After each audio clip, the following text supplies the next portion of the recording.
আসসালামু আলাইকুম, hello everyone, সবাই কেমন আছেন? আশা করি সবাই অনেক অনেক ভালো আছেন। আমি আলহামদুলিল্লাহ অনেক ভালো আছি। তো শীতের দিন দোকান থেকে আসলাম, তো ভাবলাম যে চিতই পিঠা খেলে কেমন হয়। আসলে হঠাৎ চিতই পিঠা খাওয়ার ইচ্ছা হলো। তাই আমি ইশতিয়াক এবং আশিককে বললাম যে আমরা চিতই পিঠা বানাবো, দেখি নিজ হাতে চিতই পিঠা বানিয়ে খাওয়ার মজাটা আসলে কেমন।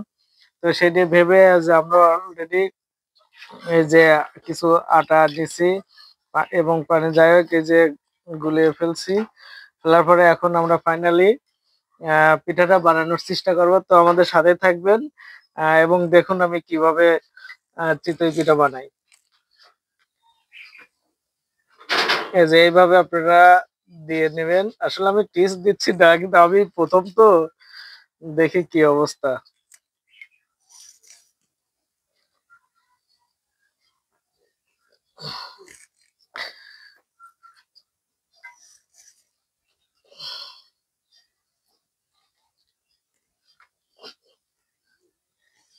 একটু বেশি হয়ে যাচ্ছে মনে হচ্ছে।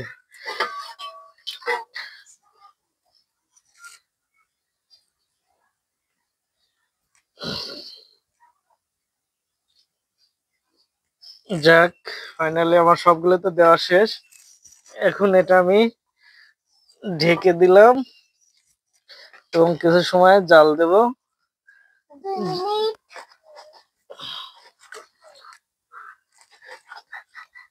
দেখি কি অবস্থা।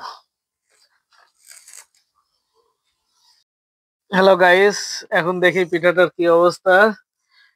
পিঠা দেখে আসলে মনে হচ্ছে যে পিঠা হয়ে গেছে। দেখে আমরা একটু তোলার চেষ্টা করি। অভিজ্ঞতা একটু কম কম, তো এর জন্য আসলে এই তো বাহ, সেই সুন্দর হয়েছে। তো পিঠা আমরা উঠে রাখি। আর যার যার পিঠা খাওয়ার ইচ্ছা হয় অবশ্যই আমাকে জানাবেন। এবং সবার জন্য এই যে শীতের চিতই পিঠা খাওয়ার দাওয়াত রইল। আর কে কে চিতই পিঠা খেতে পছন্দ করেন এবং চিতই পিঠা কি মাংস দিয়ে খেলে বেশি স্বাদ লাগে, নাকি মরিচ বাটা আছে, অনেকের ধনিয়া বাটা আছে পছন্দ করে। তো ফাইনালি পিঠা তৈরি করা শেষ হয়ে গেল। তো আমি আছি, ইশতিয়াক আছে, দেখে আমরা পিঠাগুলো খাবো। দেখুন খুব সুন্দর, কিন্তু ওই যে কালারটা আসছে না, অনেক সুন্দর। যাই হোক, আমরা এখন একটু খাই, দেখি কেমন হয়েছে।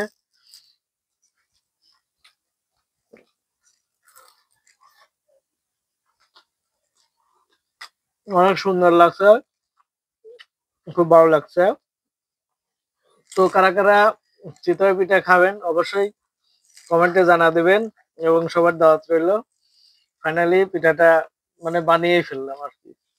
তো সবাই ভালো থাকবেন, সুস্থ থাকবেন।